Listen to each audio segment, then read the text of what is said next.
Voy a orar antes de empezar, pero desde 2 de Timoteo, capítulo 3, versículo 16 y 17. Toda la escritura es inspirada por Dios y útil para enseñar, para reprender, para corregir y para instruir en la justicia, a fin de que el siervo de Dios esté enteramente capacitado para toda buena obra.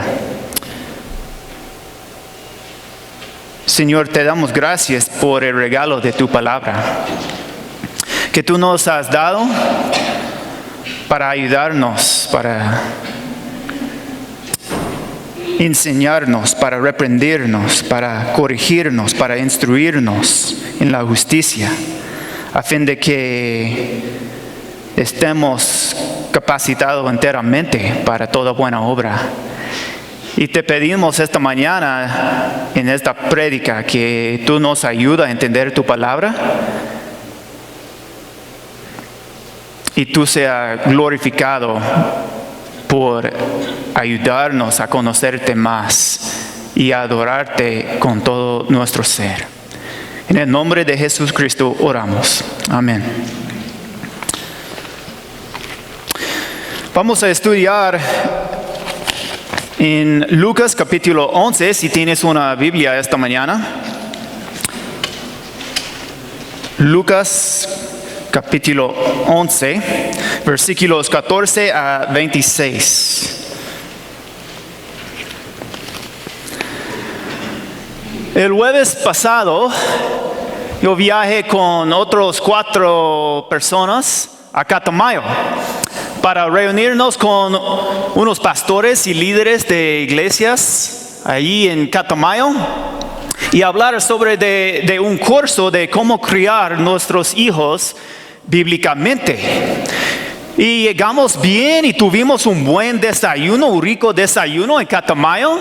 Tuvimos una buena reunión con los pastores y líderes de iglesias en Catamayo. Pero después, cuando nos íbamos a salir para regresar a Loja, nos encontramos con una bloqueada en la vía. ¡Wow! Nos sorprendió encontrar esta bloqueada en la mañana en Catamayo. Y al encontrar o saber lo que estaba sucediendo, nos acercamos al redondel, donde había parado unos autobuses y unos taxistas, y los conductores de autobuses estaban en el redondel. Y al acercarnos al redondel, nos vimos algo que nos sorprendió. Había un camión que había acercado al redondel para dejar a unos pasajeros en el redondel. Y que quería salir, pero cuando intentó salir a partir del redondel, se rodean unos conductores de autobuses y taxistas y le gritaban, porque este hombre no estaba participando en su paro en Catamayo para bloquear cualquier transporte en toda la ciudad de Catamayo. Y fue una confrontación tensa, porque los taxistas y los choferes de autobuses estaban gritándole al hombre en el camión. Y tú puedes imaginarte los taxistas diciendo cosas como: tú estás en contra de nuestro deseo de bloquear cualquier transporte en Catamayo. Si tú no estás con nosotros, estás en contra de nosotros y vas a tener problemas. En nuestro texto esta mañana, Jesús está diciendo algo similar. Que la gente no está con Él, están en contra de Él. Si tú no estás con Jesús, te opones de Él. ¿Sí? No hay un punto intermedio. ¿Estás con Jesús o estás en contra de Él? En Lucas 11. Pero quiero leer rápidamente un contexto de Lucas para ayudarnos en el libro de Lucas, para ayudarnos con la vista de Lucas como el libro entero. Y un autor dice que escribe el Evangelio para que Teófilo sepa la verdad precisa de las cosas que le han sido enseñadas. Lucas quiere que Teófilo y otros como él tengan plena certeza en sus mentes y corazones de la verdad y del significado último de que lo que Dios ha hecho en Cristo. Cuando Lucas escribió su evangelio, la iglesia primitiva se había separado del judaísmo y ya había empezado a experimentar hostilidad por parte de muchos judíos.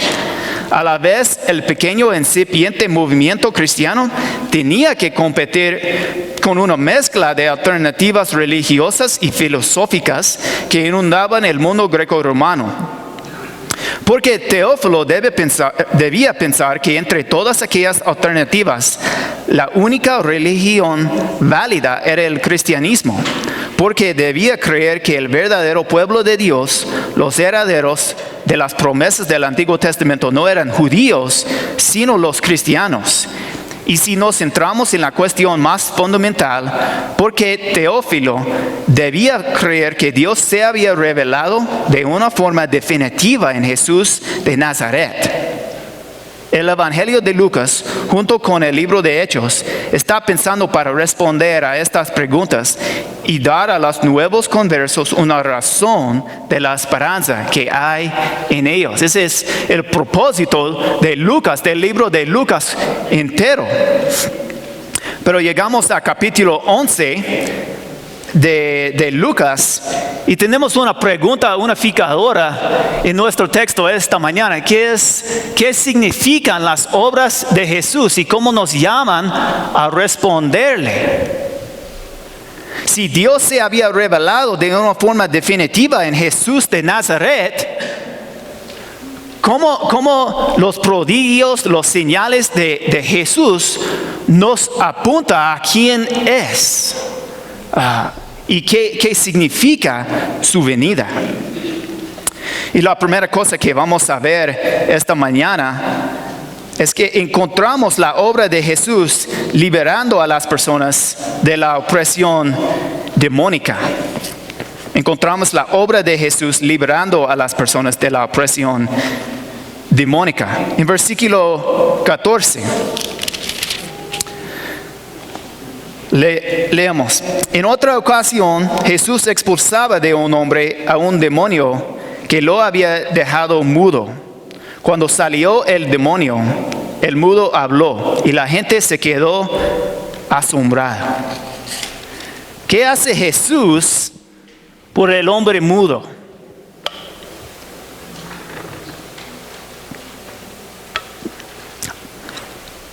¿Qué hace Jesús por el hombre mudo? Le hace hablar, ¿sí? Esta no es la sola vez, la única vez que vemos Jesús expulsando demonios en el libro de Lucas. Hay 6 veces en el libro de Lucas en una confrontación entre Jesús y los demonios. Por ejemplo, en Lucas 8 encontramos Jesús con el hombre de los Garasenos. ¿Recuerdas esta historia?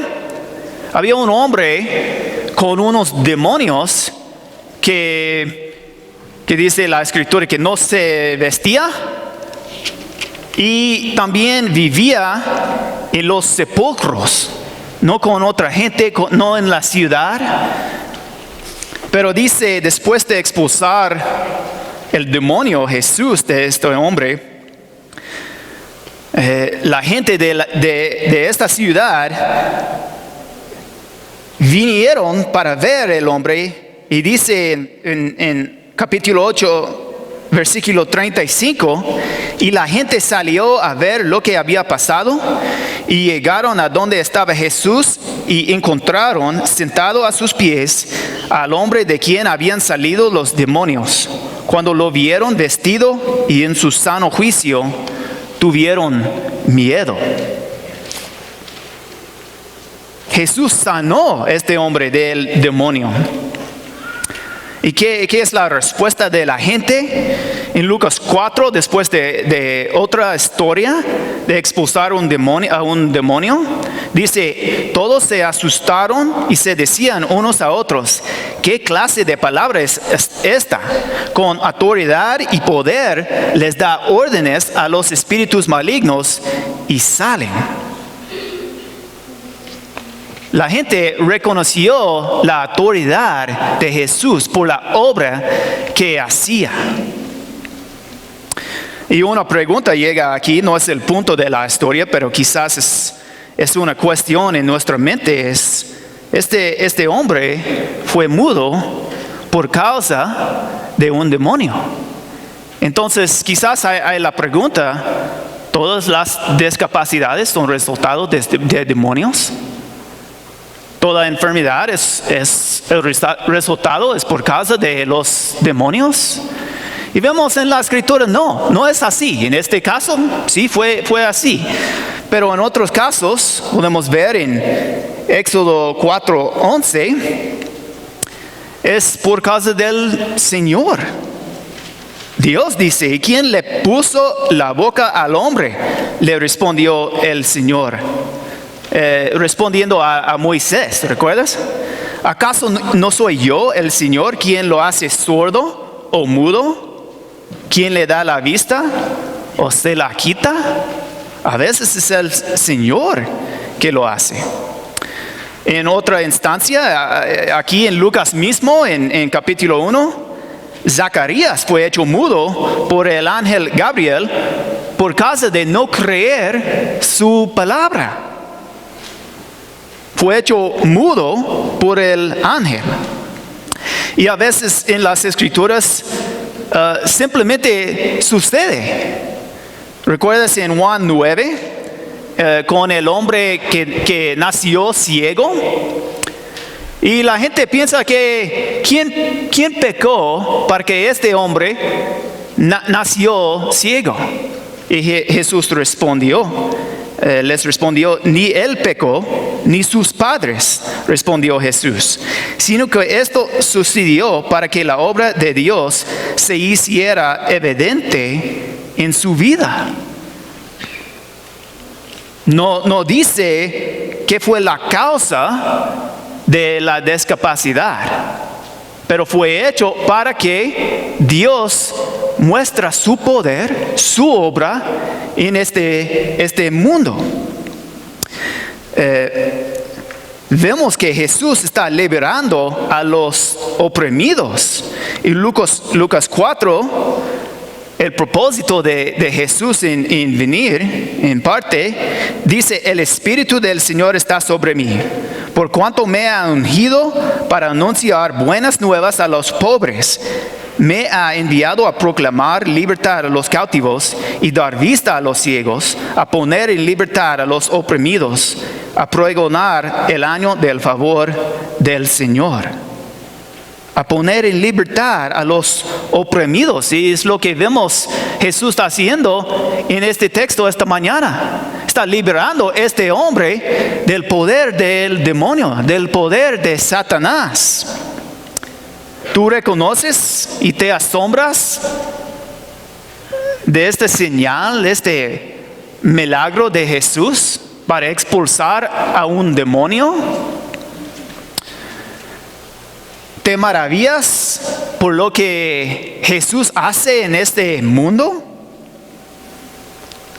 A veces la gente no reconoce lo que Jesús hace en este mundo. Y encontramos con otra gente, aún en esta historia, encontramos la obra de Jesús generando varias respuestas de la gente ahí. Versículos 15 y 16. Pero algunos dijeron, este expulsa a los demonios por medio de Beelzebú, príncipe de los demonios. Otros, para ponerlo a prueba, le pedían una señal del cielo. Entonces, tenemos en versículo 14 algunos que se maravillaron por la obra de Jesús. Tenemos otros que le acusaron de hacer lo que hace por el poder de Satanás.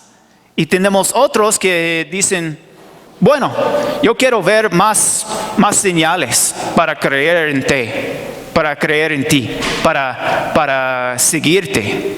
Yo quiero ver más señales. ¿Cuál señal quieres ver si expulsar a un demonio para liberar a una persona no es suficiente? Beelzebú aquí es otro nombre para Satanás. Luego en versículo 18 encontramos a Jesús reconociendo lo que están diciendo, que acusándole de hacer lo que hace por el poder de Satanás. Versículo 18. En segundo de Reyes encontramos otra referencia, otra cita a Beelzebú. Dice en versículo 2, Ocosías, que se había herido al caerse por la ventana, es el hijo de Acab en el tiempo de Elías. Ocosías, que se había herido al caerse por la ventana del piso superior de su palacio en Samaria, despachó a unos mensajeros con este encargo: vayan y consulten a Baal-zebub, Dios de Ecrón, para saber si voy a recuperarme de estas heridas. Qué lástima, ¿no? Ver el rey de Israel preguntando a Dios extraño, a Dios ajeno de la gente de Israel, lo que iba a suceder en su vida.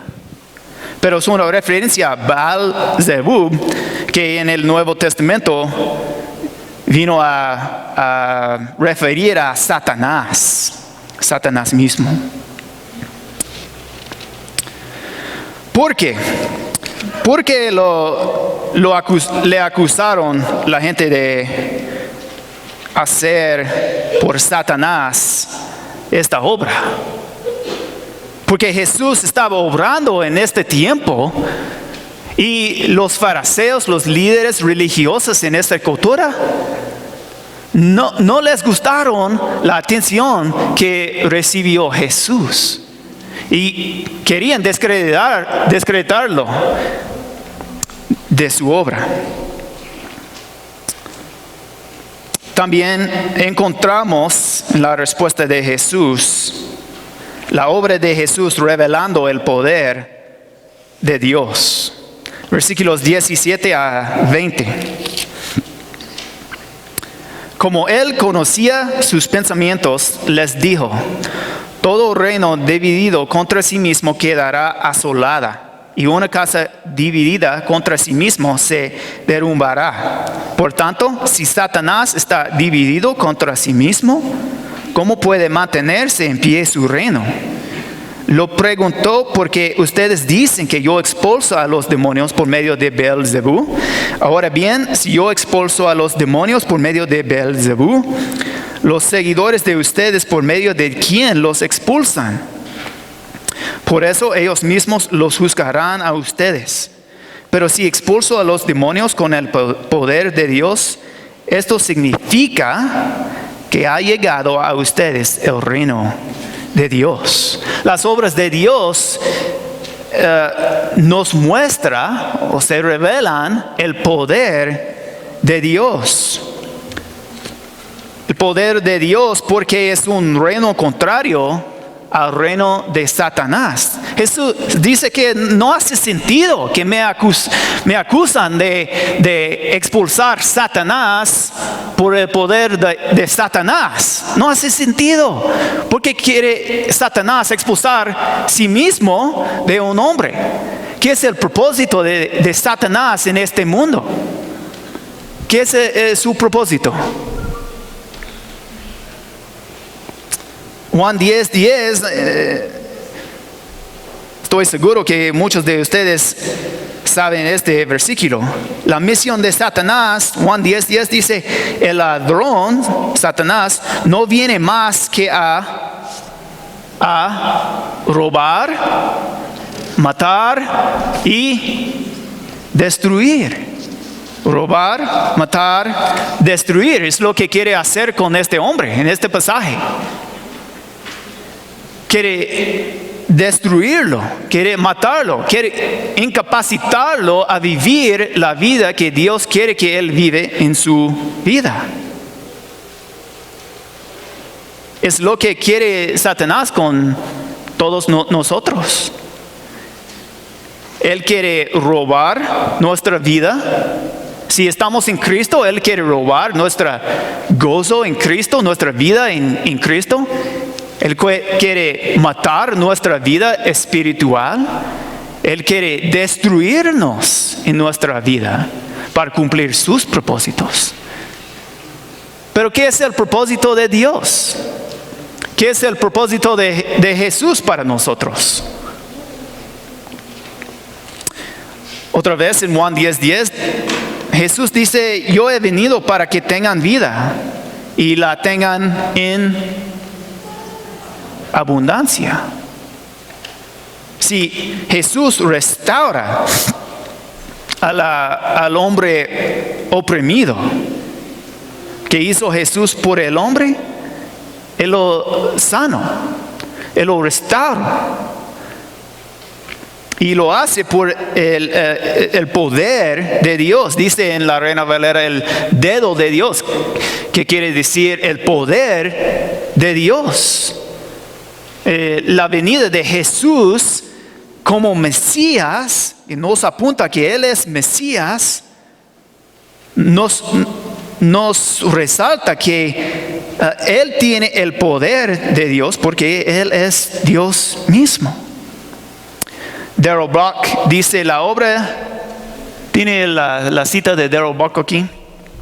La obra de Jesús se distingue de los esfuerzos de Satanás. Mientras que el diablo destruye, el libertador rescata. Mientras que Satanás debilita la vida, Jesús la realza. Mientras que Satanás incapacita, Jesús libera. El propósito de Satanás es para destruirte. El propósito de Jesús es para traerte vida en abundancia, restaurarte, redimirte, perdonarte. También encontramos la obra de Jesús demostrando la presencia del reino de Dios. Otra vez en versículo 20. Pero si expulso a los demonios con el poder de Dios, eso significa que ha llegado a ustedes el reino de Dios. Contrastas esto con el reino de Satanás. En versículo 18 dice, por tanto, si Satanás está dividido contra sí mismo, ¿cómo puede mantenerse en pie su reino? Su reino.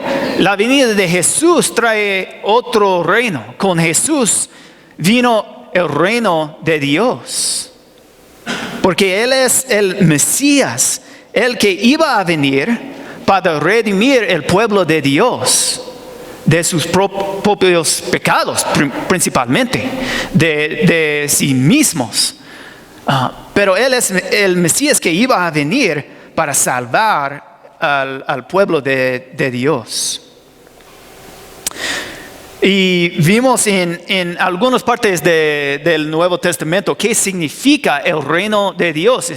Está resaltado en el libro de Lucas. Pero una cosa que vemos en la obra de Jesús trayendo el reino de Dios es que enfrente de Jesús huye el reino de Satanás.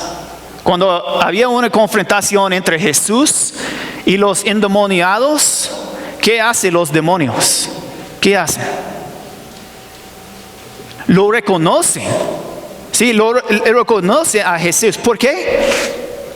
Porque fue por medio de Jesús que fueran hechas, que fueran creadas. Dice Juan 1:3, creo. Voy a leer. Hablando de Jesús. Por medio de Él todas las cosas fueron creadas. Sin Él nada de lo creado llegó a existir. Incluso los ángeles buenos y los ángeles caídos fueron hechas por Jesús. Y lo reconocen. Y cuando viene Jesús, los demonios dicen, ¿has venido para destruirnos? Reconocen que Jesús vino para destruir la obra del diablo en el mundo. La obra del diablo en tu vida para rescatarte de ti mismo, de tus pecados, tu manera de descarriar del camino de Dios y traerte a Dios, traerte vida eterna por medio de su muerte y resurrección. Wayne Grudem nos ayuda a entender el reino de Dios cuando dice, no debemos identificar al reino de Dios con la iglesia, como en la teología católica romana, ni tampoco el reino de Dios como enteramente futuro, algo distinto de la edad de la iglesia, como en la antigua teología dispensacional. Más bien, debemos reconocer que hay una conexión estrecha entre el reino de Dios y la iglesia. Conforme la iglesia proclama las buenas noticias del reino, la gente vendrá a la iglesia y empezará que recibimos en el reino de Dios, empezará a experimentar las bendiciones del gobierno de Dios en sus vidas. El reino se manifiesta mediante la iglesia y por ello el futuro del reino de Dios irrumpe en el presente. Ya está aquí. Mateo 12:28 y Romanos 14:17 y todavía no está aquí completamente. Mateo 25 y 1 Corintios 6. Por consiguiente, los que creen en Cristo empezarán a experimentar, ¿qué experimentamos? Algo de cómo será el reino final de Dios. Conocerán alguna medida de victoria sobre el pecado, gracias a Dios, sobre la oposición demónica y sobre la enfermedad en el poder del Espíritu Santo, que es el poder dinámico del reino venidero.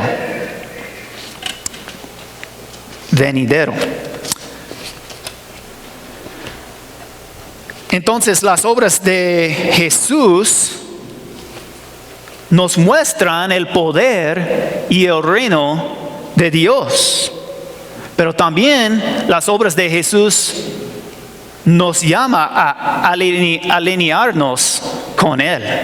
En versículo 21 a 23. Jesús continúa, cuando un hombre fuerte y bien armado cuida su hacienda, sus bienes están seguros. Pero si lo ataca otro más fuerte que él y lo vence, le quita las armas en que confiaba y reparte el botín. El que no está de mi parte está contra mí, y el que conmigo no recoge, esparce.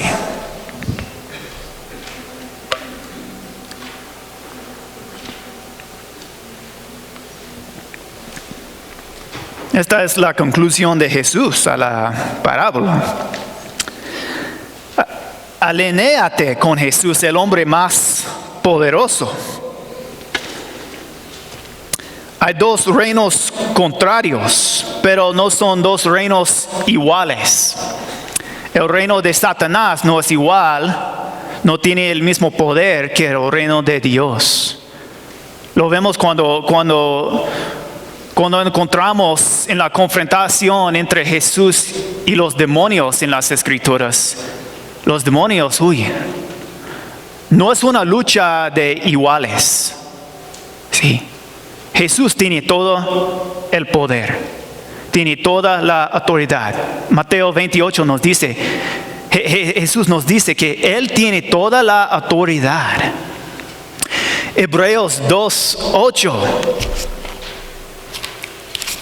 Hebreos 2:8 nos dice, voy a encontrarlo.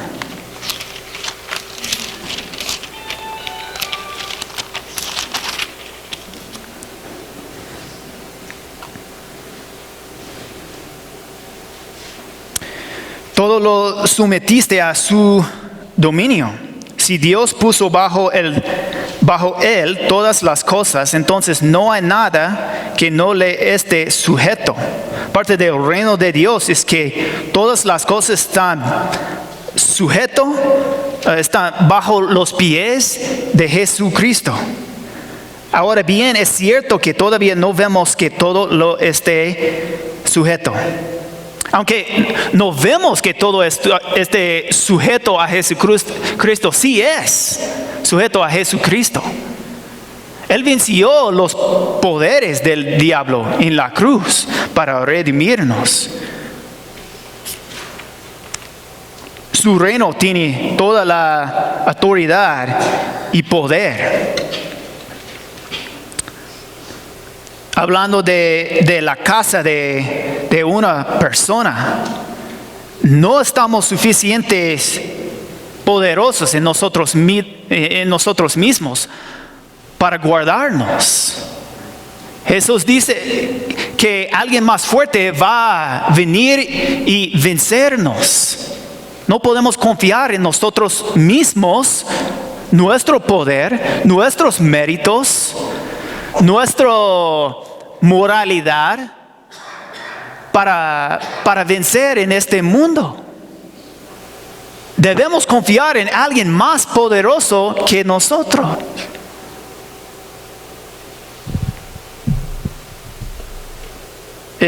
Satanás tiene más poder que nosotros en nosotros mismos, pero no tiene más poder que Jesús, quien es el hombre más fuerte.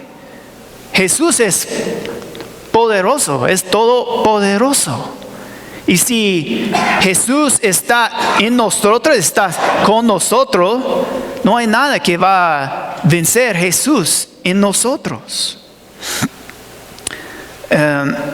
Joselito Orellana dice, finalmente Jesús expresa la radicalidad del evangelio del reino y de su persona y obra. No es connatural al reino de Dios.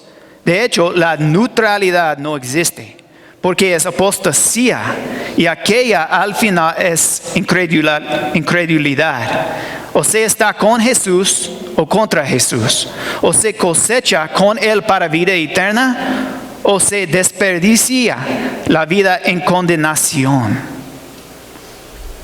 Jesús está diciendo que no podemos estar en el límite, en la brecha. No podemos quedar allá. Aún estamos con Jesús o estamos en contra de Él. El que no está de mi parte está contra mí, y el que conmigo no recoge, esparce. Quiero darles una vista de Romanos 10 y 11, porque en el guía de estudio de Lucas, esta prédica está en los dos capítulos de 10 y 11. Y en este contexto, ¿cómo estaría la vida de una persona que no está alineada con Jesús?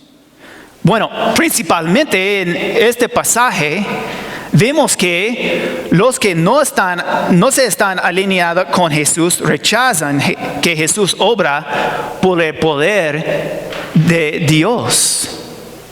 Le acusaron de obrar por el poder de Satanás, o le piden más señales. Rechazan lo que muestra el poder de Jesús, la obra de Jesús, el poder de Dios y el reino de Dios. Pero también Vemos en estos dos capítulos, los que no se están alineados con Jesús, no se arrepienten, buscan justificarse, se arriesgan siendo superados completamente por demonios, vamos a ver en el los próximos versículos, y viven vidas de hipocresía. Entonces, ¿cómo estaría la vida de una persona que se alinea con Jesús en este contexto de capítulo 10 y 11? Principalmente, en este párrafo, reconocen y confían que la obra que hace Jesús está hecha por el poder de Dios. Confían que Jesús es el hombre más poderoso. ¿Confías tú que Jesús es el hombre más poderoso? ¿Te alineas con Jesús en tu vida? ¿O piensas que puede estar en el límite? Con un pie con el reino de Dios y un pie haciendo lo que quieres. Los que se alinean con Jesús se involucran en la misión de Jesús. En Mateo 28, Jesús nos manda a ir a todo el mundo para proclamar el Evangelio.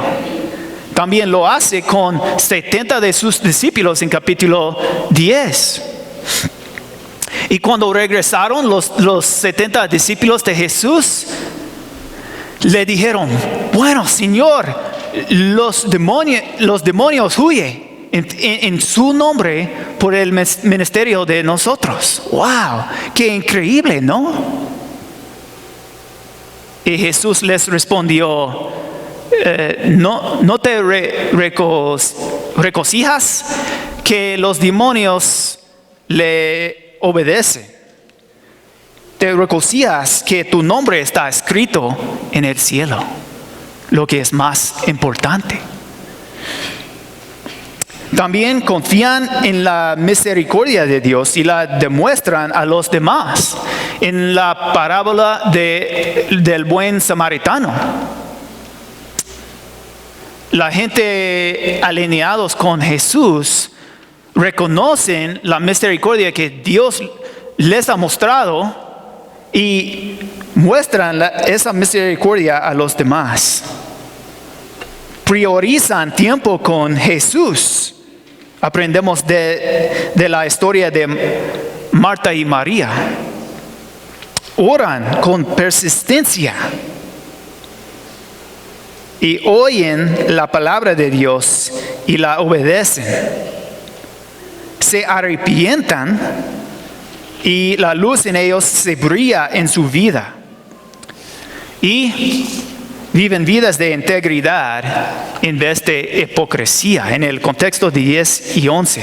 Este es el estilo de vida, el comportamiento de los alineados con Jesús. Jesús continúa diciendo que sin alinearte con Él, la limpieza de tu vida no perdura. Versículos 24 a 26.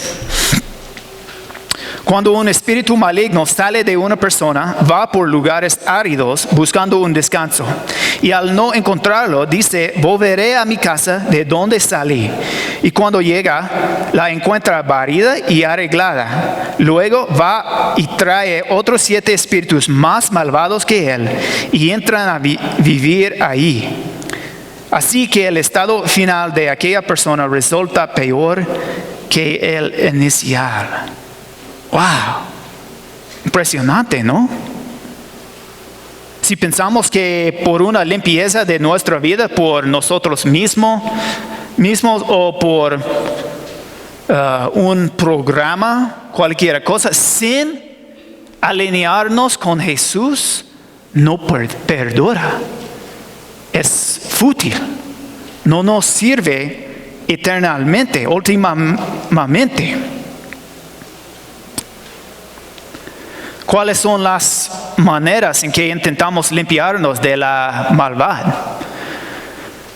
he ido a Cuenca unas veces y he visto gente quemando palo santo en las calles, ahí en Cuenca. Y oí una vez, alguien me contó que queman el palo santo para evitar los espíritus malignos. Y también una gente pone agua santa en sus ventanas para que los espíritus inmundos no se entran. ¿Sí? Pero intentamos limpiarnos de esta maldad por esta manera, no perdura. Jesús es el único más poderoso que puede guardarnos, protegernos y vencer todos los poderes del reino de Satanás. Incluso programas de rehabilitación, no estoy diciendo que estos programas son malos, puede ayudarles a la gente que están en problemas, pero no perdura. Estos cambios no perduran sin Jesús. Cualquier limpieza de tu vida sin Jesús terminará fútil eternamente. Necesitamos Jesús, el hombre más poderoso. Programas psicológicos también, igual. Podemos cambiar nuestro comportamiento, pero, por ejemplo, podemos dejar de fumar. Pero si enfocamos en otra cosa que no es Dios, no es Jesús, no va a terminar, no va a servirnos últimamente. Porque no va a limpiarnos en una manera que va a agradar a Dios. Solo Jesús puede hacer esto. ¿Sabes qué? En la semana pasada, cuando quedamos en Catamayo por los paros, intentamos encontrar una vía, regresar a Loja, nuestras familias, nuestros hogares, por todo lado de Catamayo. Después de intentar salir por la vía principal, el redondel ahí, y estaba bloqueado, no podemos salir por allá. Otra vez encontramos por la carretera principal para regresar a Loja por el Tambo y Malacatos y venir por ahí, pero tampoco. No pudimos salir no pudimos llegar al aeropuerto. Había una bloqueada ahí. También pensamos, bueno, quizás podemos salir por Chiquiripamba. Bueno, quizás no hay taxis allá, pero los taxis estaban bien organizados y tuvieron toda carretera principal bloqueada. Entonces pensamos, bueno, vamos por las calles pequeñas, podemos encontrar una manera de salir. Entonces conducíamos por la cruz y intentamos encontrar la vía principal por allá, pero encima de la colina, taxis también. Por detrás del aeropuerto y llegar a la carretera al Tambo por La Vega. Pero tampoco. En La Vega había 10 taxis bloqueando la vía, no pasar. Imagínate, en una calle de tierra, de suelo, todos estos carros intentando salir de Catamayo y no pudieron. Tuvieron que regresar a Catamayo. Entonces quedamos aproximadamente 12 horas en Catamayo. No supimos qué íbamos a hacer. Pero después de estaba oscuro, escuchamos que habían unos vías abiertos. Y lo comprobamos, pero no era cierto. Las vías principales eran todavía bloqueadas. Entonces intentamos otra vez a ir por la cruz y encontrar la vía. Pero encontramos unos carros, pasamos unos carros que nos dijeron, nos contaron, bueno, no hay paso. Constantemente oímos, no hay paso, no hay paso, no hay paso, esta vía, no hay paso, esta vía, no hay paso. Pero pasamos un camión de jóvenes que nos dijeron, sí, por $10 nos guiaron a la carretera principal. Y le dije, no, $10 caro, no voy a pagarte $10. Y él empezó a salir, a alejarse. Y entonces le dije, bueno, por $5 te doy para guiarnos a la carretera principal. Y él lo aceptó. Entonces, los seguimos. Y por calles que no hubiéramos encontrado en Catamayo, que no conocíamos y no hubiéramos encontrado. Pero últimamente llegamos a la carretera principal por seguir a estos jóvenes que conocían las calles pequeñas de Catamayo mejor que nosotros. El punto es que no pudimos encontrar por nuestra cuenta la vía a regresar a casa. Y nuestra vida espiritual es similar. No podemos encontrar el camino a regresar a casa con Dios por nuestra propia cuenta. Necesitamos a alguien que conoce el camino. Y la ilustración es, no es que podemos pagarle a alguien para guiarnos a Dios. No podemos hacerlo, ¿sí? Pero pienso que entienden el punto de la ilustración. Amén. Necesitamos a alguien más poderoso que nosotros. Alguien que conoce el camino a Dios. Y alguien se arriesga para guiarnos a nuestra casa con Dios. ¿Sí? Y Jesús lo hizo. Necesitamos Jesús para guiarnos, para llevarnos por su muerte y su resurrección al Padre. ¿Sí? No podemos hacerlo por nuestra propia cuenta. Lo necesitamos.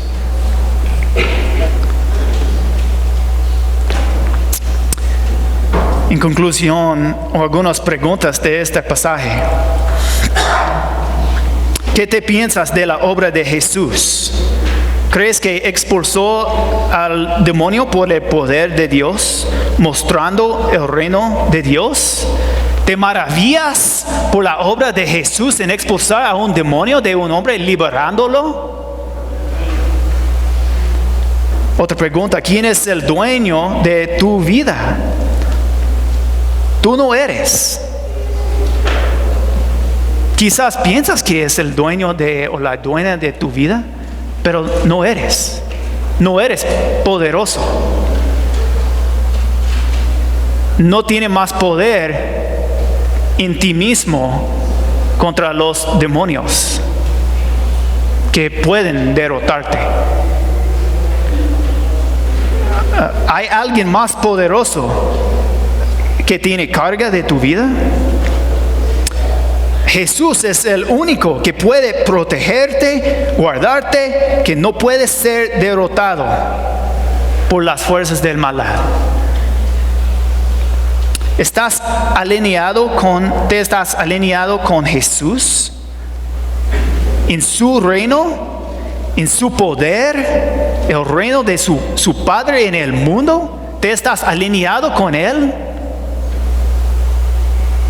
¿Intentas limpiar tu propia vida o crees que Jesús ya te limpió? ¿Intentas todavía mantener o estás fingiendo quién eres? ¿O estás confiando en quién es Jesús en tu vida? ¿Has entregado toda tu vida a Él? Este es el punto de capítulos 10 y 11, especialmente este pasaje en Lucas. ¿Qué significan las obras de Jesús y cómo nos llaman a responderle? Nos llaman a reconocer que sus obras nos apuntan al poder de Dios en Él y al reino de Dios en Él. Y nos llaman a entregar a todo nuestro ser a Él, el único que puede protegernos y darnos vida. Oremos.